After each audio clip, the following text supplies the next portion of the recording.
சக்தி. அன்பு குழந்தையே, வந்து விட்டாயா? எங்கே வரமாட்டாயோ என்று நான் உன்னையே பார்த்து கொண்டிருந்தேன். என் பிள்ளையே, நான் என்னதான் உன்னை தேடி வந்தாலும் உன் எதிரியினிடத்தில் இருந்து, உனக்கு செய்வனை செய்தவனிடத்தில் இருந்து, உன்னை பழிவாங்க துடிக்கும் உன் துரோகியிடத்தினிலிருந்து எனக்கு இந்த பெயரை வாங்கிவிட்டாயே தங்கமே. நீ வாங்கி கொடுத்த பெயரை உன்னிடத்தில் கூறத்தான் வந்திருக்கிறேன். தங்கமே, நெஞ்சை நிமிர்த்தி கொண்டு தலையை உயர்த்தி என்னை பார்த்து அவன் கேட்ட கேள்வியை உனக்கு நான் சொல்ல வேண்டும் என்று வந்திருக்கிறேன். என்னதான் உன் நிலை மாற வேண்டும் என்றாலும் என்னிடம் எத்தனை கேள்விகள் நீ கேட்டுக்கொண்டிருக்கிறாய்.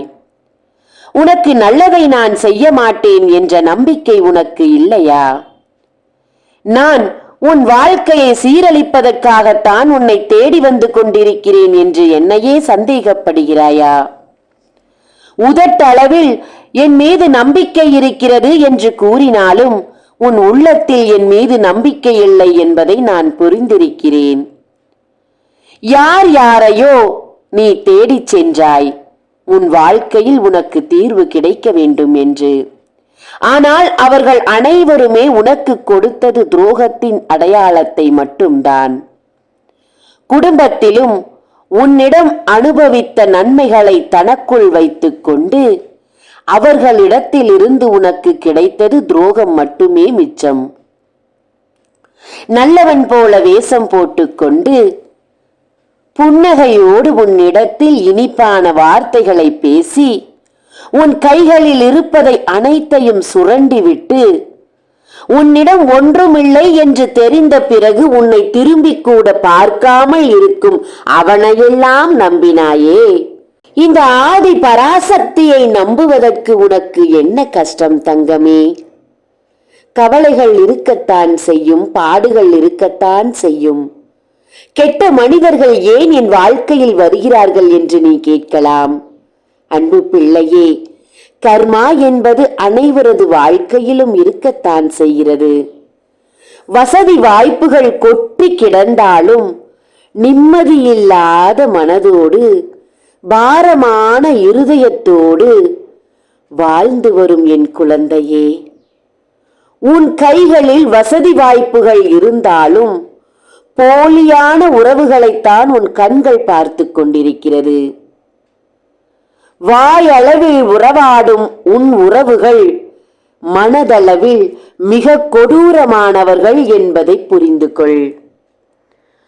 உன் கையில் இனிப்பு என்ற ஒரு பண்டம் இருப்பதால் தான் ஈக்கள் அதை மொய்க்கிறது.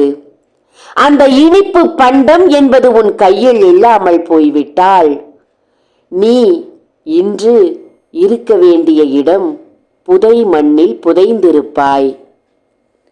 இந்த தெய்வத்தின் நம்பிக்கை சிறிதளவு ஒட்டி கொண்டிருப்பதால் தான் இன்று இப்படி நடமாடிக்கொண்டிருக்கிறாய். பொறுமை மிகவும் அவசியம். நாட்கள் கடந்து போகிறது, எனக்கும் தெரிகிறது. ஆனால் தீர்த்து கட்ட வேண்டியது இன்னும் எத்தனை இருக்கிறது சொல்.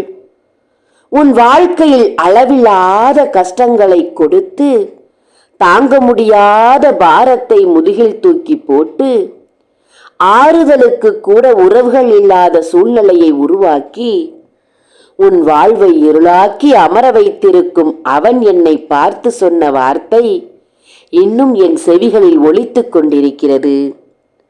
என்னால் அதை ஜீரணிக்க முடியாமல் தான் என் பாரத்தை இன்று உன்னிடத்தில் கொட்ட வந்திருக்கிறேன். நான் இத்தனை நாள் என்னிடம் கொட்டிய பாரத்தை அனைத்தும் நான் சுமந்து கொண்டிருக்கிறேன் என்பது தெரியாமல் நீ என்னையே சந்தேகப்பட்டு விட்டாய். வேதனைகள் நிறைந்து விட்டது உன் ஆதி பராசக்திக்கு. அவன் என்னை பார்த்து என்ன சொன்னான் தெரியுமா?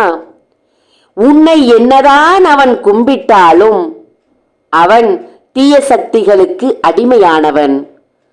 உன் மீது நம்பிக்கை இருந்திருந்தால் இன்று நீ 48 நாள் பூஜையில் வைத்து அவனுக்கு துரோகம் செய்த என்னை அவனுக்கு செய்வினை செய்த என்னை அழித்து விடுவேன் என்று கூறினாயே, அந்த வார்த்தையை அவன் நம்பினானா?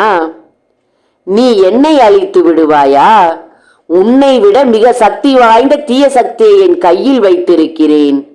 நீ என்னதான் கூக்குரலிட்டாலும், நீ என்னதான் கத்தி பேசினாலும், நீ என்னதான் அவர்கள் மனதில் வாழ்ந்து வந்தாலும் உன்னால் எதையும் சரி செய்ய முடியாது. ஏனென்றால் அவன் என் செய்வினைக்கு, என் தீவினைக்கு அடிமையானவன். அவனை உன்னால் காப்பாற்ற முடியாது. உன் மீது சந்தேகம்தான் படுவான். நீ 48 நாள் பூஜையில் வைத்தாலும் சரி, 90 நாள் பூஜையில் வைத்தாலும் சரி, அவன் அதை நம்ப மாட்டான். இப்போதாவது உன் மூஞ்சியில் கரியை பூசிய உன் பிள்ளையின் நிலவரத்தை தெரிந்து கொண்டு நீ ஒதுங்கி நில், எனக்கு வழிவிடு என்று எனக்கு நேராக வந்து பேசுகிறான். அதற்கு இடம் வைத்த உன் மீது எனக்கு வருத்தம்தான் வருகிறது. 48 நாள் பூஜையில் வைத்த யந்திரத்தை பெற்று உனக்கு செய்வினை செய்தவனை அழிப்பதற்கு வழிவிடு என்று கேட்டாலும் என் மீது நம்பிக்கை இல்லாமல் இன்னும் நீ வாங்காமல் இருக்கிறாய். என் அன்பு பிள்ளையே, என்னை நம்பும் எத்தனை பிள்ளைகள் என் எந்திரத்தை பெற்று வாழ்வில் வளம் பெறப் போகிறார்கள் என்பதை நான் பார்க்க ஆவலோடு காத்திருக்கிறேன். நல்லதை தள்ளி வைத்து வேடிக்கை பார்க்காதே. தடைகள் வரத்தான் செய்யும். தடைகளை மீறி எந்திரத்தை பெற்று உன் வாழ்வை வளமாக்கு. உனக்காக யந்திரத்தின் வடிவில் நான் காத்திருக்கிறேன். இந்த அமாவாசை நாளன்று, நல்லதொரு நாளன்று உன்னை தேடி வந்த உன் அன்னைக்கு காணிக்கை கொடுத்து விரைவில் நல்லதை பெற்றுக்கொள். ஓம் சக்தி. நன்றி.